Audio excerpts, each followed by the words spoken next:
Terletak di antara pohon-pohon tertinggi, hiduplah seekor makhluk kecil dengan mimpi besar untuk tidur.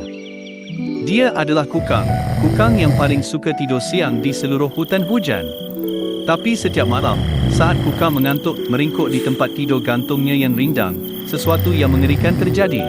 Binatang yang mendengkur telah tiba, monster besar, bengkak, dan menggerutu yang dengkurannya memenuhi hutan.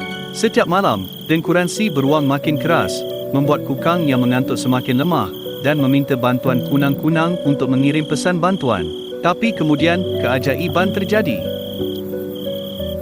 Dari dahan tertinggi, menembus kabut tebal, terbanglah Mikti Air Owl yang perkasa. Dia menyelamatkan kukang.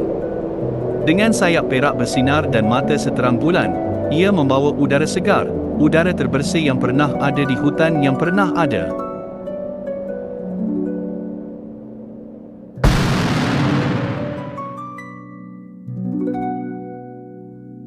Dan puff, ia menyusut menjadi bola kecil yang tidak berbahaya. Hutan telah diselamatkan, udara terasa segar dan ringan kembali. Kukang yang mengantuk menarik napas dalam-dalam, meregangkan badannya, dan akhirnya tertidur lelap. Jika kamu berjuang melawan dengkuran sendiri, ada penjaga udara yang perkasa hanya untuk anda. Terapi CPAP dapat membantu menjaga saluran udara anda tetap terbuka, sehingga tubuh anda dapat bernapas, sembuh, dan benar-benar beristirahat.